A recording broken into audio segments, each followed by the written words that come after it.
Hi guys, welcome to our channel once again. र आज चाहिँ हामी दाजुको घरमा आएको छौँ है बस्तीको कुखुरा लिएर। अब बस्तीको कुखुरा दाजु त एकदम एक्सपर्ट हुनुहुन्छ है उसमा मच्छी बनाउनु स्पेशल राईको अरे नि राईको तर हामी सुब्बा हो कि त्यस कारणले चाहिँ अब वाचिको कसरी बनाउँछ म तपाईहरुलाई भिडियो डल्लै गर्दै गर्छु ल दाजुले बनाउनुहुन्छ है।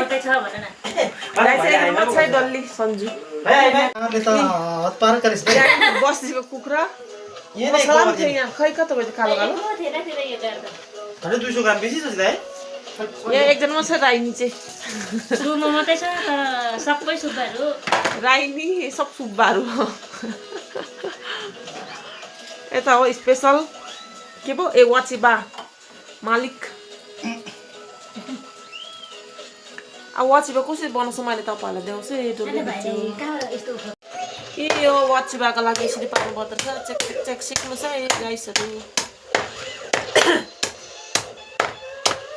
कसैलाई वाचिबा खान मन छ भने चाहिँ कमेन्ट गर्नुहोस् होला सब्स्क्राइब गर्नुहोस् होला आफ्नो दाजुभाइ आमा बाउ सबैलाई भनेर वाचिबाको लागि रहेछ सुपको लागि यहाँ छ कुनै के हो यो ए अन्ध भयो कुनै के भन्दैछ ए दाजु त एक्सपर्ट वाचिबा बनाउनु एक नम्बर वाचिबा खानु मन परेन आउँदा हुन्छ नभए दाजुले लिएर जाँदा हुन्छ है किरामा लाँदा हुन्छ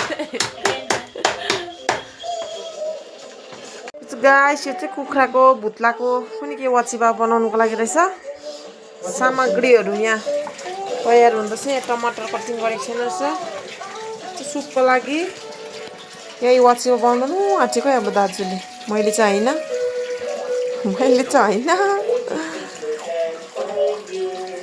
यहाँ छ बेबी बेबी भाइ लड्छ है दिनमा उभिरहेको छ भिट्टे हेर्दै बसिरहेको छ हाम्रो सानो भाइ यहाँ बस भाइ यहाँ अब यहाँ म चाहिँ पकाएको भिडियो बनाउनु पर्यो। फर्स्टमा चाहिँ प्याज र सुक्खा खोर्सानी डाइरेक्ट हालेर फ्राई गर्नु पर्दो रहेछ। वाचिबामा चाहिँ सुप बनाउनु आँटेको अब बस्तीको यहाँ उयो कुकर उयो भइस है तात्तिस है कता हो ग्यास ए सानो रहेछ ए यसो गरेर चाहिँ डाइरेक्ट हाल्नु पर्दो रहेछ मासु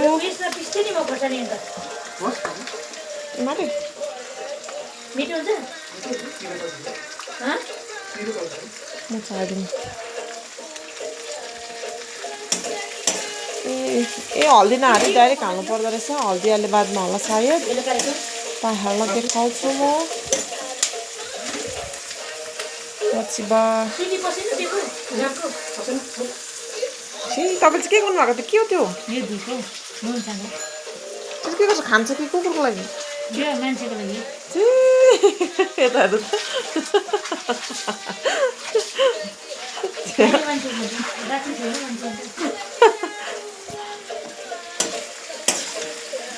यसमा हल्दी चाहिँ कहिले हाल्नुहुन्छ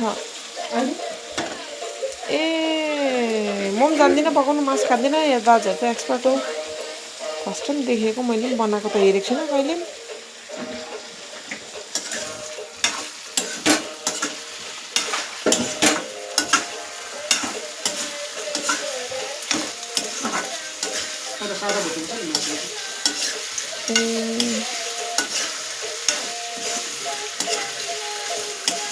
त्यहाँदेखि चाहिँ अरू के हाल्छ जिता यहाँनिर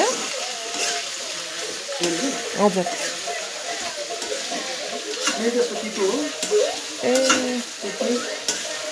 ए तित्तीको लागि चाहिँ तितो मेथी अरे अदुवा लसुन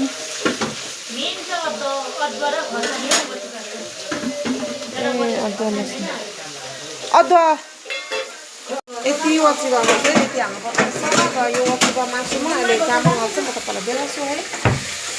जान्छ मिश्र आशी सुब्बाले चाहिँ भाइस अफ कन्भेन्ट एसकेएमको यहाँ मासु पकाउँदैछ है घरमा चाहिँ ओ वाचिबा पिस गरेर चाहिँ भात पकाएर हाल्नु पर्दो रहेछ अब पाकै पऱ्यो कति छिटो लसुन अदुवा हाल्नु सक्नुभएछ जम्मै ए अब एकछिन भुटेर पाक्छ अरे र खाएर देखाउँछु है हामी तपाईँलाई कतिको मिठो भएछ भनेर। कसैलाई बनाउनु छ भने भन्नुहोस् है कमेन्टमा। लाइक सब्सक्राइब एन्ड सेयर गर्नुहुन्छ होला साथी हो। तपाईँलाई मिस्टर कन्भेनर पछि बा कस्तो भयो? ऊ पनि कल्पना जस्तै डक्टर भन्नु थालेको हो। आन्टी यो त डाइरेक्ट सबैले पो देख्छ है जता भाबी नबोल्नु है। कल्पनाले डक्टर भने जस्तो ऊ कन्भेनर भन्नु थाले त तिनीहरूको कन्भेनर साहब चाहिँ हाफ प्यान्ट लगाएर मासु पकाउँदा चाहिँ बस्तीको कन्भेनर भाइ मिठो भएछन् अरे। वाउ मस्त खानु मन पऱ्यो तर के गर्नु म त एकदम प्योर भेजिटेरियन हो बनाउनु पनि जान्दिनँ मासु चाहिँ लटर पटर पकाइदिन्छु तर वाचीको चाहिँ फर्स्ट टाइम देखेको पाउँदैन दामी टेस्टी। धन्यवाद सबैजनालाई धन्यवाद।